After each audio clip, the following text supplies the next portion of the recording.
এই মঙ্গল যেহেতু চতুর্থ স্থানে আছে, মাঙ্গলিক দোষ তৈরি করছে, তো কন্যা লগ্ন সেই জাতক বা জাতিকার লাইফ পার্টনার যেন মাঙ্গলিক হয়, এটা কিন্তু অবশ্যই মাথায় রাখবেন।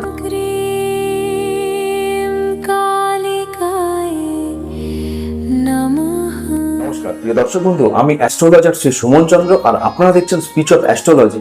আজকে ভিডিওর থাম্বনেল দেখে নিশ্চয়ই বুঝে গেছেন যে আজকে আমাদের আলোচ্য বিষয় হলো ভৌমদোষ অর্থাৎ মাঙ্গলিক দোষ নিয়ে। প্রাচীন শাস্ত্রে একটি বিখ্যাত শ্লোক রয়েছে, লগ্নে ব্যয় চ পাতালে জামিত্রে চ অষ্টমী কুজে কন্যা হরতি ভর্তারং ভর্তা ভার্যাং বিনশ্বতী।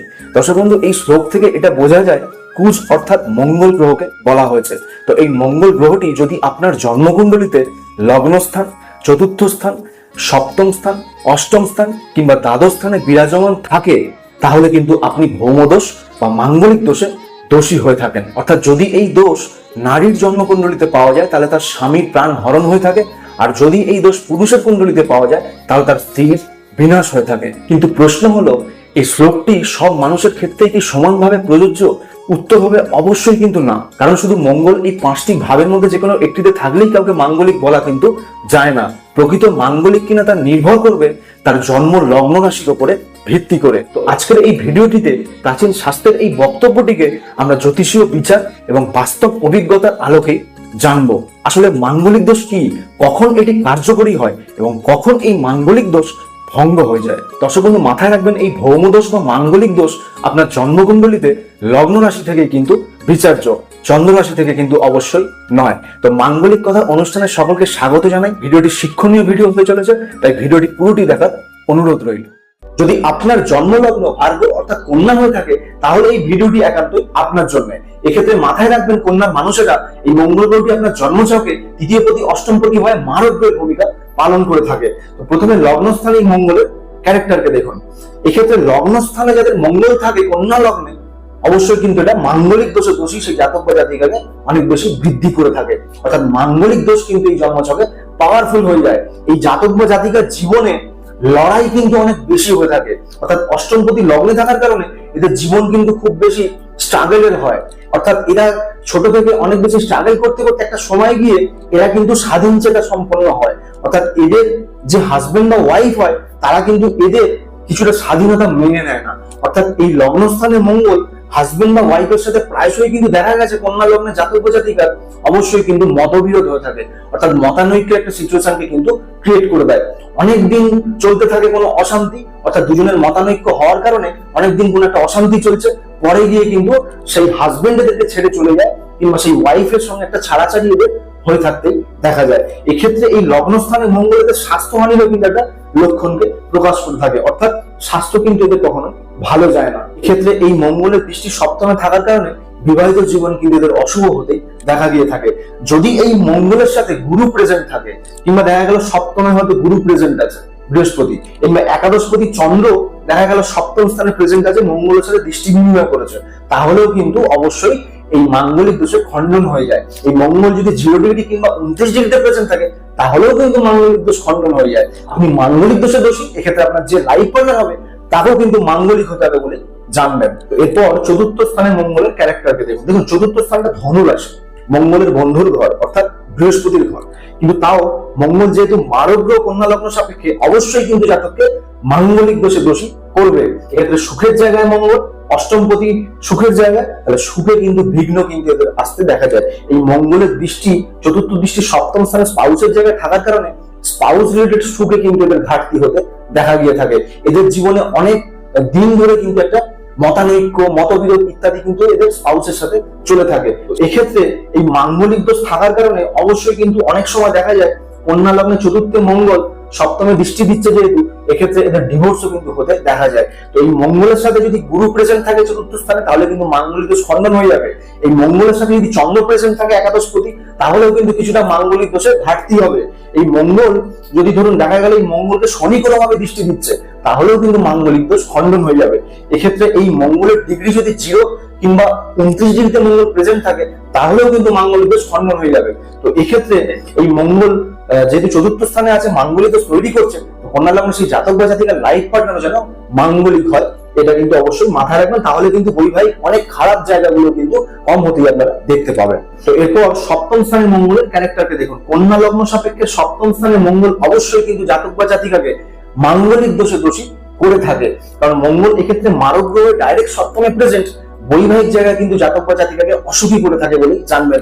এদের লাইফ পার্টনারের কিন্তু ডমিনেটিভ নেচার এদের জীবনে লক্ষণীয় হতে দেখা যায়, অর্থাৎ এদের লাইফ পার্টনার যেটা চাইবে সেটা যদি এরা না করতে পারে তাহলে কিন্তু এরা চিরকাল এদের জীবন সঙ্গী বা সঙ্গীর কাছে খারাপ হয়ে থাকে বলে জানবেন। এদের মধ্যে দুজনের মধ্যে মতানৈক্য, মতবিরোধ ইত্যাদি কিন্তু দিনের পর দিন চলতে থাকে। এমন অবস্থায় যদি এই লগ্ন সাপেক্ষে এই মঙ্গলের সাথে একাদশপতি চন্দ্র প্রেজেন্ট থাকে, কিংবা সপ্তমপতি বৃহস্পতি মঙ্গলের সাথেই প্রেজেন্ট থাকে, কিংবা শনি কিংবা ধরুন বৃহস্পতি দৃষ্টি দেয়, কিংবা এই মঙ্গল 0 ডিগ্রি বা 29 ডিগ্রিতে প্রেজেন্ট থাকে, তাহলে কিন্তু এই মাঙ্গলিক দোষে খণ্ডন হয় বলে জানবেন।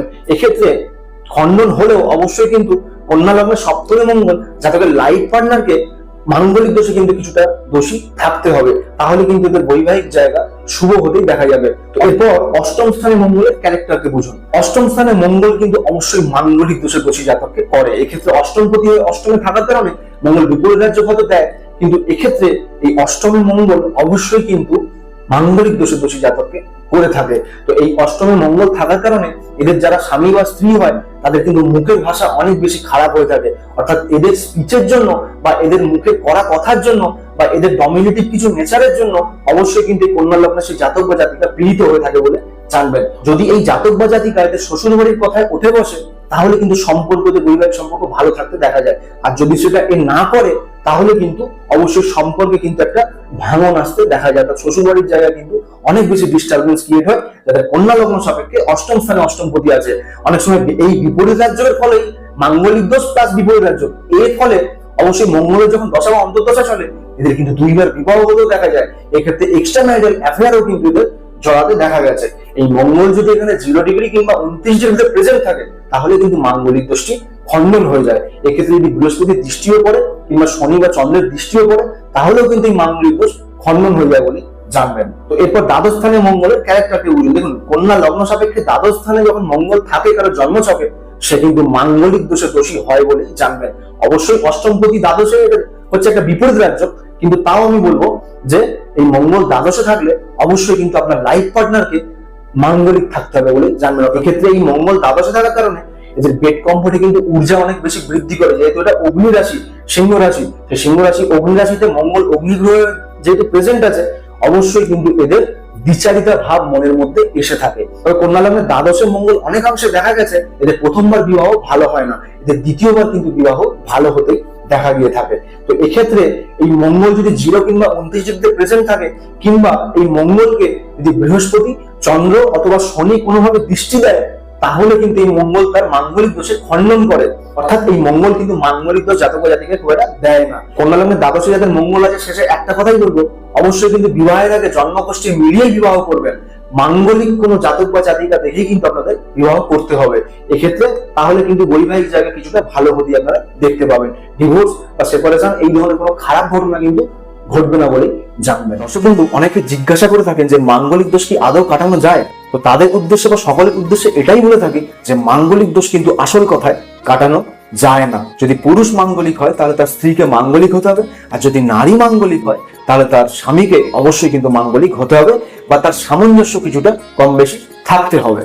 আপনার ব্যক্তিগত জন্মকুণ্ডলিতে লগ্ন সাপেক্ষে মঙ্গল কোন ঘরে কত ডিগ্রিতে বিরাজমান ভিডিওর নিচে কিন্তু অবশ্যই কমেন্ট করে জানাতে পারেন। দেখুন, মাঙ্গলিক দোষের উপায় অকারণে কিন্তু সকলকে করা দরকার নাই। এক্ষেত্রে আপনার লগ্ন সাপেক্ষে জন্মকুণ্ডলিতে যদি মঙ্গল গ্রহটি সত্যি দোষযুক্ত হয় বা মাঙ্গলিক দোষে অনেক বেশি দোষী আপনারা হন, তাহলেই কিন্তু আপনারা মঙ্গলের উপায় অবশ্যই সারা জীবন আপনাদের করে যেতে হবে। আপনি ধর্ম বা জাতিতে যাই হন না কেন, আপনাকে এই মঙ্গলের শান্তির জন্য অবশ্যই কিন্তু কোনো নিমন্ত্রিত জায়গায় যদি আপনি যান তাহলে সেখানে লাল বস্ত্র বা লাল দ্রব্য অবশ্যই দান করুন।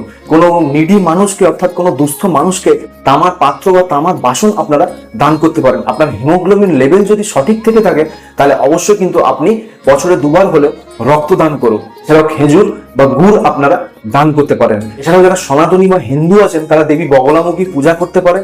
মা মঙ্গলচণ্ডীর পূজা আপনারা প্রতি মঙ্গলবার করতে পারেন। এছাড়া মঙ্গলের অধিদেবতা ভগবান হনুমানজির পূজা বা চালিশা পাঠ কিন্তু আপনাদের জন্য সারা জীবন কর্তব্য বলে জানবেন। এতে মঙ্গল দোষ পুরোটা না খণ্ডন হলেও অবশ্যই কিন্তু কিছুটা মঙ্গল দোষে বা মাঙ্গলিক দোষের ঘাটতি কিন্তু আপনারা আসতে দেখতে পাবেন। দর্শক বন্ধু, ভিডিওটি ভালো লাগলে একটি লাইক দেবেন। এরকম ভিডিও আরো দেখার জন্য অবশ্যই কিন্তু ফলো বা সাবস্ক্রাইব করে পাশে থাকবেন। তো দেখা হচ্ছে পরের ভিডিওতে। সকলের মঙ্গল হোক, সকলে ভালো থাকুন, সুস্থ থাকুন। ধন্যবাদ।